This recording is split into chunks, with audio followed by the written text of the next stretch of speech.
differently. Hey, how you doing? The new year is officially in full swing, but since it's only January, we are unfortunately still stuck in the middle of the early year entertainment drought.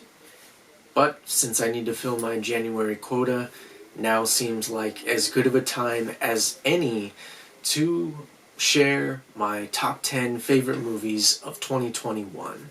So let's get right into it. And coming in at number 10 is Godzilla vs. Kong. I've said it before and I maintain my position. Godzilla vs. Kong is the perfect blockbuster. It was the movie that was needed to get people back into movie theaters. It knows what it is because it knows that the audience has already bought in on the premise of Godzilla fighting King Kong, so it doesn't waste time trying to over-dramatize the plot. It doesn't get bogged down in the self-seriousness that several other movies of this type do. If anything, it doubles down on the absurdity and gives us exactly what we want. Fun, monster B-movie, escapist action. Godzilla may have won the fight in the movie, but it was the audience that won with Godzilla vs. Kong. Number 9 is No Time to Die. The Daniel Craig James Bond films have been fairly up and down. I'll be the first to admit that. But No Time to Die is, without a doubt, one of the best James Bond films ever made. It is a movie that feels somehow both incredibly appropriate in the sense that it is extremely emotional and a little bit messy at times, which feels very appropriate for Daniel Craig's tenure as James Bond. But it's also a movie that feels extremely subversive, and it feels like the first James Bond movie where absolutely anything can happen. And I feel like James Bond has never been more surprising than he is in No Time to Die. The movie's emotional. It has some of Daniel Craig's best work as the character. It has stunning cinematography with a perfectly saturated and vibrant color palette while also being minimalistic when necessary. And it contains some absolutely phenomenal direction from Joji Fukunaga. And I can't overstate enough how big of a get that was for this franchise, because Fukunaga directed the hell out of this movie, and I will not be surprised to see him get more of these massive blockbuster movies, because No Time to Die is one of the best movies of 2021. And number 8 is Nightmare Alley. I think Nightmare Alley is Guillermo del Toro's best movie since Pan's Labyrinth. And that's not to say that I didn't enjoy The Shape of Water or what he's done with his movies since Pan's Labyrinth, but I think Nightmare Alley is a movie that is definitively del Toro, because the movie takes the film noir psychological thriller genre and style and fuses it with the stylistic choices of Guillermo del Toro, and this just comes together perfectly. This coalesces into such a unique vision that even though this movie is appealing to a more niche audience, I think those people that sit down and watch Nightmare Alley will find that it's not only one of the best movies of 2021, but they'll find a perfectly executed noir movie with a spellbinding performance from Bradley Cooper, along with a pulpy spin courtesy of a director in complete control of his craft. Number 7, Tick Tick Boom. This movie had me smiling from ear to ear from start to finish. I don't know what else there is to say about Tick Tick Boom. It's a Netflix original about the life of Broadway musical legend John Larson, and this movie is such a miracle to me because it awakened even my cold, dead, grief-stricken soul for the 2 hours that I was watching this movie, because I just marveled at every single second of it. It's anchored by an absolutely incredible performance from Andrew Garfield, who is doing the best work of his career here, and the musical numbers are really well staged, choreographed, and performed courtesy of Lin-Manuel Miranda, who was clearly very much at home working within this genre. And I think Garfield's performance, along with his familiarity of musicals, allows Lin-Manuel Miranda to deliver an incredibly strong feature film directorial debut. Tick Tick Boom had me beaming from start to finish. It is a wonderful movie about inspiration, dreams, art, and perseverance in the face of adversity. I can't imagine that any creative person on the planet can watch this movie and not feel like they're able to move mountains as soon as it ends, and then come crashing back down to reality because the world sucks and everything is cruel and random. And I also just want to mention that Vanessa Hudgens gives a really strong supporting performance in this movie. And the reason this stood out to me, and the reason I was such a fan of it, is because she made her acting debut in the Disney Channel classic High School Musical, and she returns to her roots in this movie. And I just really enjoyed seeing her in that role. I think she does a great job. And I wish more people talked about her, because even though the role is pretty small, she makes quite an impact. Number 6 is The Suicide Squad. I've said most of what I have to say about this movie in my review of The Suicide Squad, but I will go over it again really briefly. This movie injected the DC Extended Universe, or whatever the hell it's called these days, with the most life it's seen since 2017's Wonder Woman, born from the wonderfully devilish mind of James Gunn. The Suicide Squad is a movie that is bursting with so much love and passion that every single frame feels like a comic book panel come to life. Everything about this movie is so alive, from the editing to the cinematography to the character arcs. This movie has such a humane aspect to it that it reminds us how good these comic book movies can be when they are made with skill and heart. Number 5, West Side Story. This is a classic story from a legendary filmmaker. I don't care if it's a remake. Steven Spielberg proves why he should be nominated for Best Director in the very first frame of West Side Story, and then he goes on to prove it again about 300 more times throughout the course of the movie's runtime. Because the fact is, this is a really good movie, because it does such a great job of retelling this classic story for more modern audiences, and I think this is actually one of Steven Spielberg's best movies, which is saying a lot considering his illustrious filmography, and considering this is a remake. For it to be one of Spielberg's best movies speaks to the quality of this movie. The musical numbers are impeccably staged, they're perfectly directed, and Rachel Zegler delivers a star-making performance in West Side Story. More people should watch this movie. It is well worth your time. It doesn't matter if it's a remake. It was made with the intention as if this story was being told for the first time, because sometimes they do make them like they used to. Number 4, The French Dispatch. Wes Anderson is a very unique filmmaker, but as a fan of his movies, I was a fan of The French Dispatch. And part of the reason that I like this movie so much is because I went into this movie with certain expectations, and almost every single one of those expectations were met. It was very comforting, and it was like being served your favorite home-cooked meal by your mom when you come home for the holidays, because it's everything you want and expect, and it just has that special quality to it that makes you feel at home. Everything that Wes Anderson is known for is in this movie.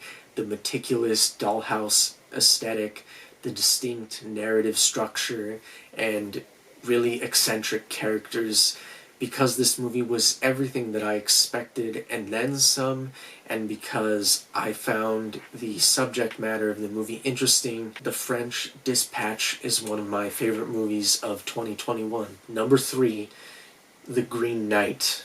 One of the best movies of 2021 is also one of the strangest. The Green Knight is such a bizarre experience, but I think it is one that really moves the audience, because it takes what is perhaps the most retread story or IP of all time in the Arthurian legend, and it completely deconstructs everything that we thought we knew about the Arthurian legend, while also presenting us with more modern ideas of what these stories often try to impress upon audiences. The Green Knight gives us such a pitiful protagonist in Sir Gawain that we shouldn't even root for this guy. We have no reason to care about him, but thanks to an incredibly human performance from Dev Patel in what is probably a career best, and a story that really contemplates what it means to be a man, what it means to be mature, what it means to face your destiny, and what it means to really try and face all of these things in a way that feels true to yourself.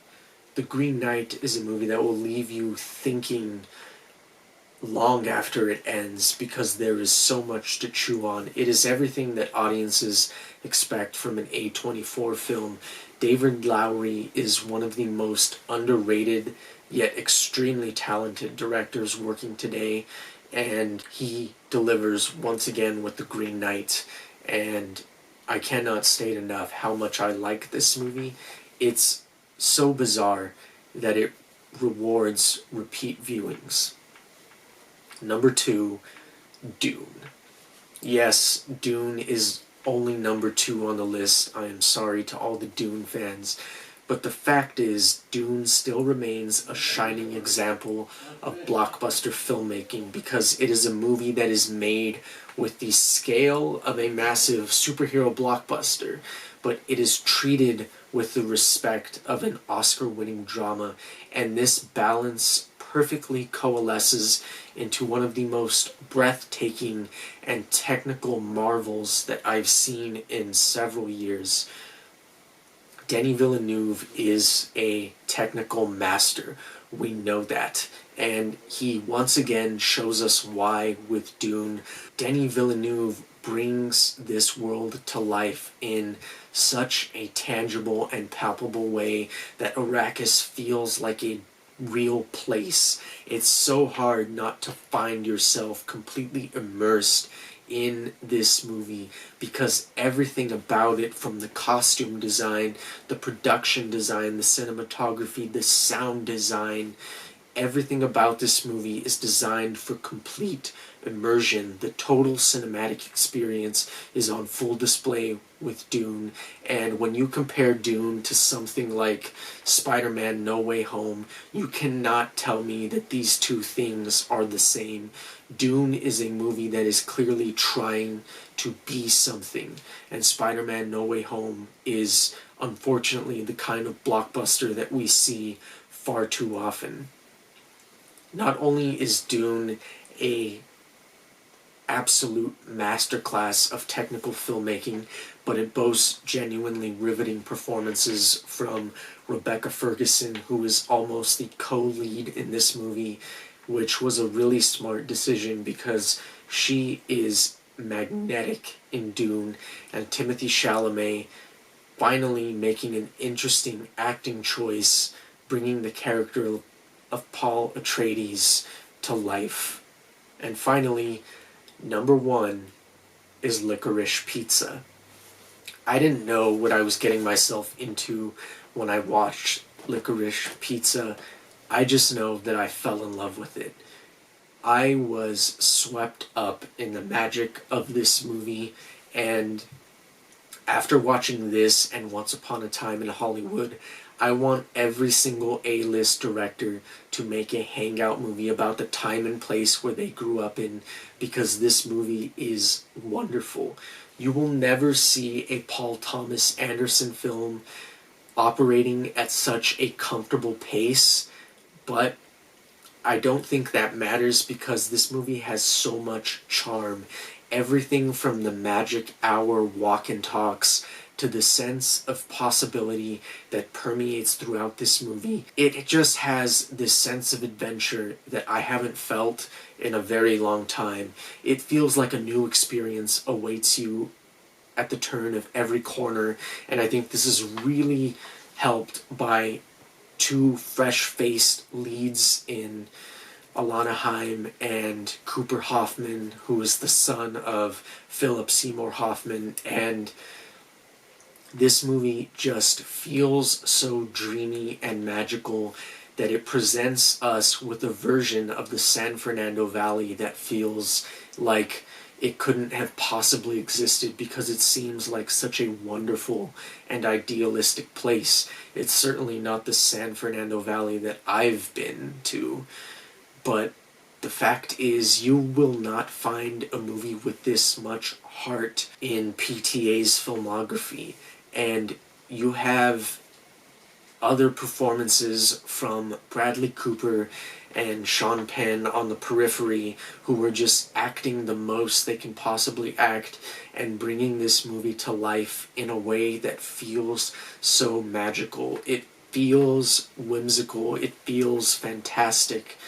It feels like a fictional story, but it's not. And I think that is what's so wonderful to me about Licorice Pizza. Of course, you have the satirical element and the controversy with this movie surrounding the relationship of the two leads, but again, putting that aside and taking the movie for what it is, Licorice Pizza is a movie that you watch and immediately you realize that it is just better than every single thing you've seen that year. That was my experience with the movie. 2021 was an excellent year for movies, and maybe the COVID-19 pandemic delaying so many films had a lot to do with that, but I think last year really served as a reminder of how important and moving this art form really is, and it really reminded me how much I appreciate good movies, because I think I lost sight of that a little bit in all of the madness that was 2020. Let me know what your top 10 movies of 2021 were, because as I said, there were so many movies that I watched and enjoyed, and I even have a few honorable mentions that I didn't get to talk about, but rest assured I do have a few and they will be made available to our patrons. And let me know what your favorite movies and TV shows from last year were, because if I haven't seen them, I'd love to get around to watching them, because there are still movies that I really want to watch that I wasn't able to, and it just goes to show how much good stuff is actually out there, and I think sharing it with one another makes us better for it. So let me know your top 10. Let me know what you thought of this list. And if you think it was completely terrible, let's go ahead and limit the disparaging names that you call me in the comments to 2. I guess 2's fair, right? So we'll go with 2. And if you feel that's not enough, again, just share what your opinion is on the best movies of 2021. But until then, thank you guys for watching. I hope you're all doing well. I hope you all have a great new year. Good night, and may your heart be your guiding key.